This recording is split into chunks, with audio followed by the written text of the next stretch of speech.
Iran पर Israel हमले में अब रूस की तरफ से भी प्रतिक्रिया आई है और रूस ने इसकी निंदा की है। इजराइल का इस तरह से हमला मंजूर नहीं है। तो रशिया अब यहां पर ईरान की तरफ बोलता हुआ नजर आ रहा है। उन्होंने निंदा की है इजराइल के हमले की। जाकिर हुसैन साहब, ये तो बिल्कुल अच्छी बात यहां पर नहीं है। अमेरिका और रशिया आमने सामने होते हुए दिख रहे हैं ऐसे तो। देखिए, रशिया और ईरान ने फरवरी 17 को एक स्ट्रेटजिक अलायंस की एग्रीमेंट किया है, जिसमें आर्टिकल 51 के तहत जो है दोनों ने ये माना है कि अगर दोनों के ऊपर कोई अटैक होता है तो एक दूसरे को मदद करेंगे।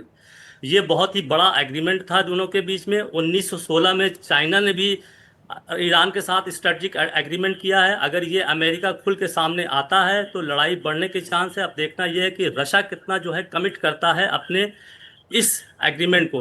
हम ये भी जानते हैं कि ईरान ने रशिया की बड़ी मदद किया है यूक्रेन में अपने शाहिद ड्रोन को देकर, जिससे जो है रशिया को बहुत मदद मिली।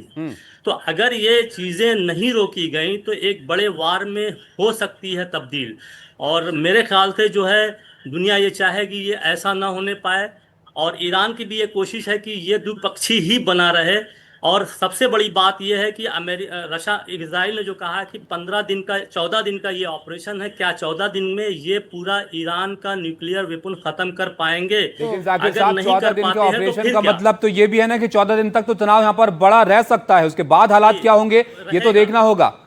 लेकिन ये तो ये बिल्कुल अपने आप में चिंता पैदा करने वाली बात है कि 14 दिन तक ये तनाव यहाँ पर बढ़ सकता है। अशरफ, लेकिन इजराइल के सामने अगर ईरान की क्षमता की हम यहाँ पर बात करें तो अगर ये लड़ाई युद्ध यहाँ पर बढ़ती है तो ईरान किस स्थिति में है? क्योंकि अभी शुरुआती हमले हुए उसमें काफी नुकसान होने की खबर है ईरान में।